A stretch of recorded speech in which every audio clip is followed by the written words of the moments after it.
Assalamualaikum warahmatullahi wabarakatuh. Selamat pagi, siang, sore, malam. Silahkan pilih sesuai waktu para pemirsa menyaksikan video ini. Saya Koro Sensei akan memandu kalian dalam penjelasan materi kelompok pertama, yakni kelompoknya Mas Burhan dan Mas Fahri. Materi ini berjudul Al-Quran dan Hadis adalah pedoman hidupku. Materi ini adalah materi penjelasan kelas 10 tingkat SMA SMK semester 1. Alur pembelajarannya kurang lebih seperti ini. Model yang terkandung kurang lebih menjelaskan kedudukan Al-Quran, hadis, dan ijtihad sebagai sumber hukum Islam. Setelah peserta didik mengetahui dan memperoleh nilai dan mampu menanamkan perilaku yang ada di dalamnya, peserta didik diharapkan mampu menjadikan Al-Quran, hadis, dan ijtihad sebagai pedoman hidupnya. Pertama, mari kita dengarkan ilustrasi yang dibacakan oleh Mas Fahri. Alkisah, terdapatlah seorang pengembara yang terbangun dari keadaan tidak sadar dan mendapati dirinya di tengah hutan. Dia tidak tahu di mana ia berada, dari mana ia berasal, siapakah dia, dan untuk apa dia ada di hutan itu. Namun, yang dia tahu bahwa dia berasal dari sebuah hutan belantara, dikelilingi semak belukar lebat, pepohonan, binatang liar, dan tanpa ada seorang manusia pun untuk tempat bertanya. Di sekitar tempat dirinya terbangun, tidak dia temukan apapun yang dapat mengingatkan dirinya akan asal-usulnya dan kenapa dia ada di hutan itu. Seiring waktu berjalan, dia mencapai titik lelah untuk mencapri siapa dirinya dan mengapa dia berada di tempat itu. Akhirnya, yang ia lakukan dalam keseharian hanyalah bertahan hidup tanpa tujuan dan arah yang pasti. Hingga suatu ketika datang seseorang yang mengaku sebagai utusan Maharaja, yang menerangkan jati dirinya melalui sebuah surat dari sang raja, bahwa dia adalah seorang pangeran yang berasal dari suatu negeri, diutus ke tempat ini untuk mencari harta karun. Buktinya adalah secari kertas kecil yang diselipkan di bajunya, berisi catatan tentang siapa dia dan misi apa yang dia bawa di hutan. Cerita pengembara tersebut, jika dianalogikan dengan kehidupan kita sebagai manusia, ibarat pengembara yang hidup di hutan dunia. Seandainya saja tidak ada utusan yang membawa petunjuk, tentulah kita akan tersesat dan kebingungan dalam mengarungi hidup ini. Sebagaimana mereka yang tidak beriman seperti kaum materialis, ateis, dan hedonis yang hidup dalam kesesatan. Oleh karena itu, bersyukurlah kita yang mendapatkan petunjuk dari utusan Allah Subhanahu wa Ta'ala, yaitu Nabi Muhammad SAW, yang mencapaikan kabar gembira, memberi peringatan, dan menerangkan hakikat penciptaan kita di dunia. Bersama beliau, diturunkanlah Al-Quran sebagai pedoman hidup. Sama saja seperti di dalam cerita itu. Kita, manusia, adalah orang yang tersesat. Dunia adalah hutannya. Harta karun yang dicari adalah hadiah bagi kita oleh Allah di akhirat kelak. Dan utusan tersebut adalah Nabi Muhammad SAW. Dengan konteks pemikiran tersebut, mari kita bertanya, mengapa Allah mengutus Nabi Muhammad menyebarkan Islam dan menurunkan Al-Quran sebagai pedoman hidup kita semua? Untuk yang kedua, dalam lingkungan sehari-hari mungkin kita bisa analogikan seperti ini. Kenapa produsen elektronik menyertakan buku petunjuk pemakaian di setiap produknya? Cari jawabannya dalam penjelasan berikut ini ya. Sumber hukum Islam adalah landasan utama dalam penegakan hukum Islam. Maksudnya, apapun yang ada di dalam peraturan Islam berujuk kepada sumber tersebut. Sumber itu adalah Al-Quran, hadis, dan ijtihad. Dari segi bahasa, Al-Quran berasal dari kata qoro'a, yaqro'u, qira'atan, qira'anan. yang berarti sesuatu yang dibaca atau sebuah bacaan. Dari segi istilah, Al-Quran adalah kalamullah yang diturunkan kepada Nabi Muhammad SAW dalam bahasa Arab yang sampai kepada kita secara mutawatir. Ditulis dalam mushaf, dimulai dengan surat Al-Fatihah dan diakhiri dengan surat An-Nas.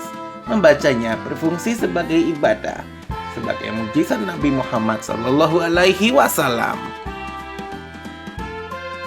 Al-Quran merupakan sumber utama yang tidak boleh dilewati dan berisi petunjuk dan juga peringatan. Isinya ada isi yang sudah jelas dan ada yang umum. Isi yang umum kita harus menafsirkannya terlebih dahulu. Isi yang jelas artinya sudah tersebut alias sudah tersurat. Kandungan hukum yang ada di dalam Al-Quran antara lain akidah dan juga keimanan. Hubungan-hubungan baik antara hubungan manusia dengan Allah ataupun manusia dengan sesama manusia. Al-Quran juga berkandung mengenai akhlak dan juga perbuatan manusia. Selanjutnya kita akan membahas mengenai hadis. Hadis adalah perkataan ataupun ucapan.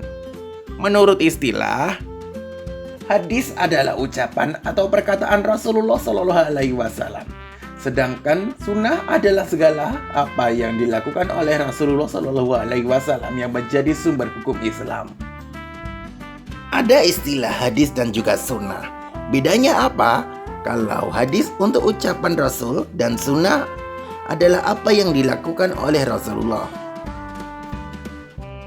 Hadis menempati hukum Islam kedua. Artinya, kalau di Al-Quran tidak ada, maka kita larinya ke hadis ataupun sunnah.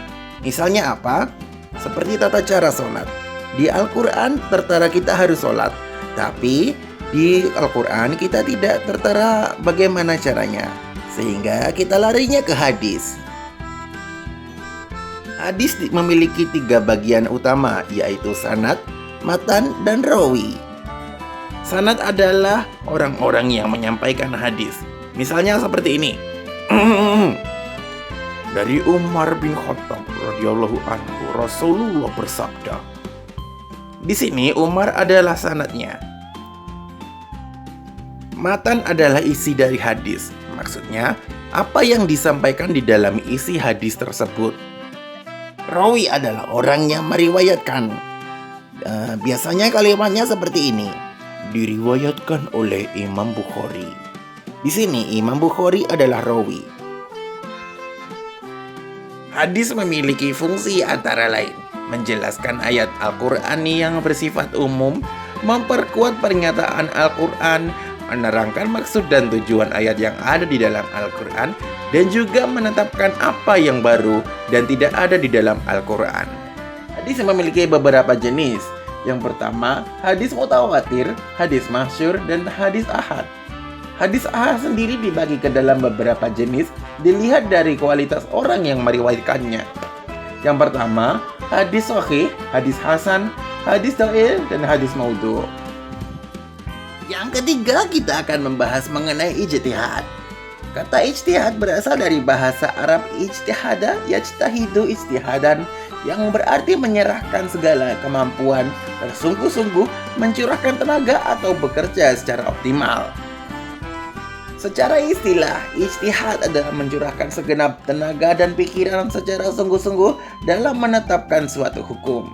Ijtihad memiliki kedudukan sebagai sumber hukum Islam setelah Al-Quran dan juga hadis. Jadi, jika di Al-Quran tidak ada dan di hadis tidak ada, maka kita larinya ke ijtihad. Tidak sembarang orang bisa berijtihad. Pertama, kita harus perhatikan dulu. Pastikan dulu, apakah kasus yang akan kita bahas dalam ijtihad tidak ada di dalam Al-Quran ataupun hadis. Apabila positif tidak ada, kita baru berijtihad. Orang yang akan melaksanakan ijtihad pun haruslah memiliki pengetahuan yang luas dan memiliki pemahaman mendalam tentang bahasa Arab, ilmu tafsir, usul fikih, dan juga tarikh.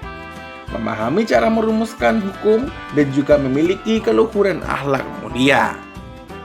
Bentuk-bentuk ijtihad ada 3, yaitu ijma', qiyas, dan juga maslahah mursalah. Ijma adalah kesepakatan para ulama ahli ijtihad dalam merumuskan suatu perkara atau hukum.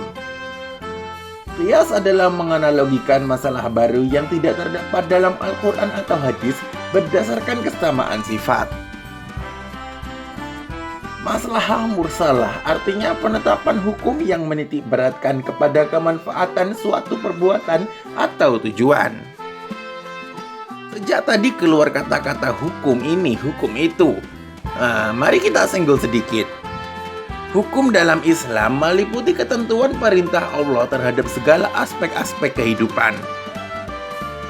Ada hukum wajib. Jika dikerjakan mendapat pahala, jika meninggalkan mendapat dosa. Ada sunnah. Jika mengerjakan mendapat pahala dan tidak mengerjakan maka tidak apa-apa. Selanjutnya ada haram. Dilaksanakan dosa, tidak dilaksanakan mendapat pahala. Makruh, apabila dikerjakan tidak berdosa, apabila ditinggalkan mendapat pahala. Yang terakhir adalah mubah. Apabila dikerjakan boleh, ditinggalkan pun juga boleh. Iya, panjang juga penjelasan kali ini ya.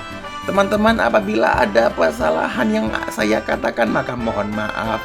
Apabila ada pertanyaan bisa chat dulu adminnya ataupun chat pemakalah.